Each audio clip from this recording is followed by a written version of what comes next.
രാജ്യ തലസ്ഥാനത്ത് ഭീതിയും ആശങ്കയും ഒപ്പം ദുഃഖവും നഷ്ടവും വേദനയും ഒക്കെ തളം കെട്ടി നിൽക്കുന്ന ഒരു മണിക്കൂറുകൾ അങ്ങനെയുള്ളൊരു പകലിലേക്ക് നമ്മൾ കാലെടുത്ത് വെക്കുകയാണ്.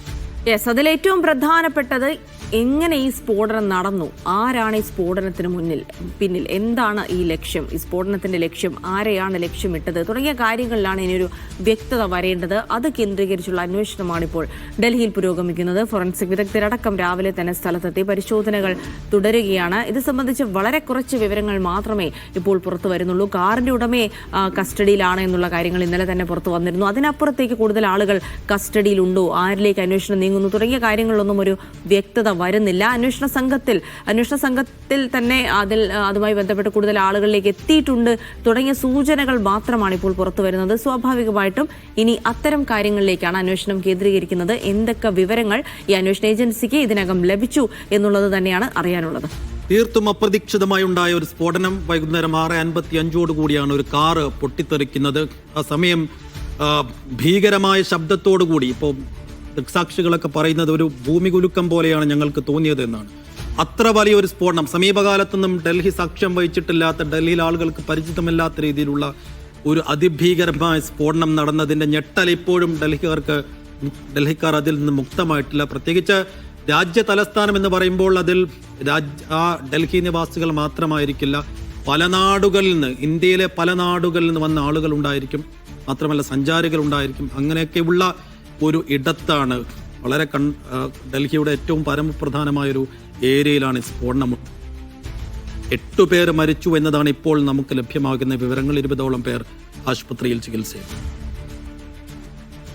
സജു തോമസിലേക്കാണ് പോകുന്നത്. സജു, അവിടെ പരിശോധനകൾ പുരോഗമിക്കുന്നു. ഫോറൻസിക് സംഘമടക്കം ആ സ്ഫോടനം നടന്ന അതിന്റെ പരിസര പ്രദേശങ്ങളിലേക്കൊക്കെ കടന്നു വന്ന് അന്വേഷിക്കുന്നത് കൂടി കണ്ടതാണ്. പക്ഷേ അവർ ഒരു കാര്യത്തിലും ഒരു പ്രതികരണം നടത്താൻ തയ്യാറായിട്ടില്ല. അതുകൊണ്ട് തന്നെ എന്താണ് സംഭവിക്കുന്നത് എന്നുള്ളതിനെ പറ്റി ഒരു കൃത്യമായ വിവരങ്ങളില്ല. ഇപ്പോൾ നിലവിൽ ഇത് അന്വേഷിക്കുന്നത് ഏതൊക്കെ ഏജൻസികളാണ്? ഇപ്പോൾ അവിടെ സംഭവ സ്ഥലത്ത് ഏതൊക്കെ ഏജൻസികൾ കേന്ദ്രീകരിച്ചുകൊണ്ട് അന്വേഷണം നടത്തുന്നുണ്ട്? സജു,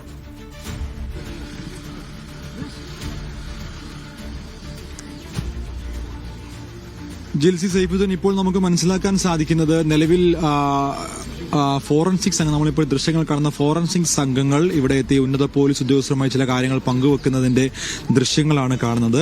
അതായത് ഡൽഹി പോലീസിന്റെ ഉന്നത ഉദ്യോഗസ്ഥരാണ് ഈ സ്ഥലത്ത്, ഇപ്പോൾ നമ്മൾ ഈ ദൃശ്യങ്ങൾ കാണുന്ന സ്ഥലത്ത് നിൽക്കുന്നത്. അവർ ഫോറൻസിക്കിലെ ഉദ്യോഗസ്ഥർ അവരുമായി ചില കാര്യങ്ങൾ പങ്കുവെക്കുകയാണ്. പ്രത്യേകിച്ച് ഇവിടെ നിന്ന് ലഭിച്ച ചില സാമ്പിളുകൾ, ചില അവശിഷ്ടങ്ങളുടെ അടിസ്ഥാനത്തിലുള്ള പരിശോധനയാണ് ഇപ്പോൾ നിലവിൽ പുരോഗമിച്ചുകൊണ്ടിരിക്കുന്നത്.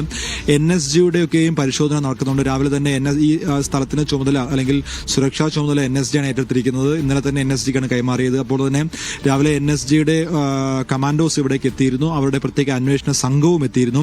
അതിന്റെ ചില വിവരങ്ങൾ കൂടി ഇപ്പോൾ പുറത്തു വരേണ്ടതായിട്ടുണ്ട്. അതായത് ഇവിടെ നിന്ന് ലഭിച്ച ചില അവശിഷ്ടങ്ങൾ, ഈ വാഹനത്തിന്റെ ചീളുകൾ, അതോടൊപ്പം തന്നെ സ്ഫോടനവുമായി ബന്ധപ്പെട്ടുള്ള ചില അവശിഷ്ടങ്ങളുടെയൊക്കെയും വ്യക്തത ഇനിയിപ്പോൾ വരേണ്ടതായിട്ടുണ്ട്. ഞാൻ മുൻപ് നമ്മൾ നേരത്തെ ദൃശ്യങ്ങൾ കണ്ടതുപോലെ തന്നെ ഈ മനുഷ്യ ശരീരത്തിന്റെ ഭാഗങ്ങൾ ഇത്രയും ദൂരത്തേക്ക് ഒരു 50 മീറ്റർ അല്ലെങ്കിൽ 100 മീറ്റർ ദൂരത്തേക്ക് എത്തിയെന്ന് പറയുമ്പോൾ ഈ സ്ഫോടനത്തിന്റെ ഒരു ഭീകരാത്മക അല്ലെങ്കിൽ ഒരു അത്ര ഭയാനകമായ രീതിയിലേക്കുള്ളൊരു സ്ഫോടനമാണ് ഇവിടെ ഉണ്ടായത്.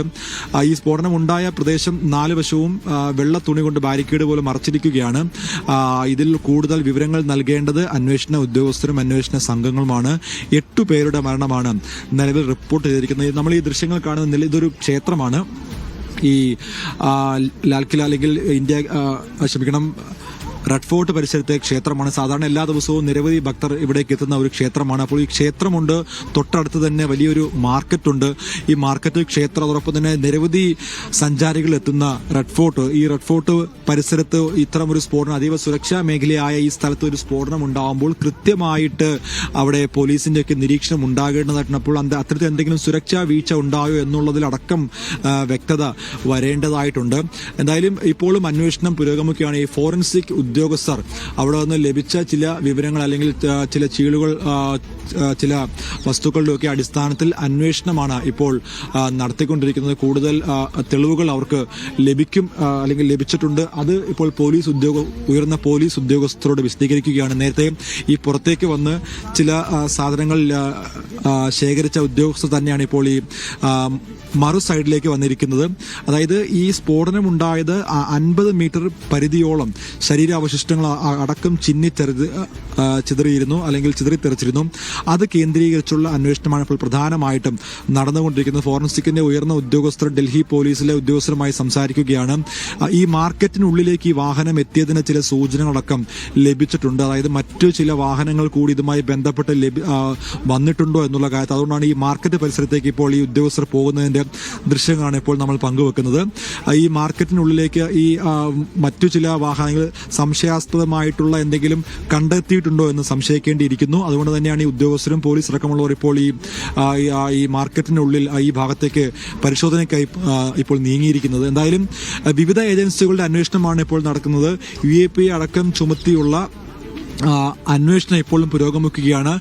തെളിവുകൾ കൃത്യമായിട്ടുള്ള തെളിവുകൾ ശേഖരിച്ചതിന് ശേഷം മാത്രമായിരിക്കും കൃത്യമായിട്ടുള്ള ഒരു നിഗമനത്തിലേക്ക് എത്തുക. അതുകൊണ്ട് തന്നെ ചില അഭ്യൂഹങ്ങൾ പലതരത്തിൽ പരക്കുന്നുണ്ട്. അത് വിശ്വസിക്കേണ്ട കാര്യമില്ല. മരണങ്ങളുടെ കാര്യത്തിലായാലും ഈ അന്വേഷണത്തിന്റെ കാര്യത്തിലായാലും മാധ്യമങ്ങളടക്കം അതോടൊപ്പം തന്നെ സാമൂഹ്യ മാധ്യമങ്ങളടക്കം പ്രധാനമായിട്ടും സാമൂഹ്യ മാധ്യമങ്ങളടക്കം ചില തെറ്റായ വിവരങ്ങളൊക്കെയും പരക്കുന്നുണ്ട്. അതിൽ കൃത്യമായിട്ടുള്ള നടപടി സ്വീകരിക്കുമെന്നുകൊണ്ട് തന്നെ പോലീസ് ഉദ്യോഗസ്ഥരടക്കം വ്യക്തമാക്കിയിട്ടുണ്ട്. അതുകൊണ്ട് തന്നെ അത്തരം കാര്യങ്ങൾ ഷെയർ ചെയ്യുന്നതോ അല്ലെങ്കിൽ അത്തരം വിവരങ്ങൾ പങ്കുവെക്കരുത് എന്നുള്ള ചില നിർദ്ദേശങ്ങളും നൽകിയിട്ടുണ്ട്. പ്രധാനമായിട്ടും സർക്കാർ വൃത്തങ്ങൾ പുറത്തുവിടുന്ന വിവരങ്ങൾ മാത്രമേ വിശ്വസിക്കാവൂ എന്നുള്ള നിർദ്ദേശങ്ങളും സർക്കാർ ഇപ്പോൾ പുറപ്പെടുവിച്ചിട്ടുണ്ട്.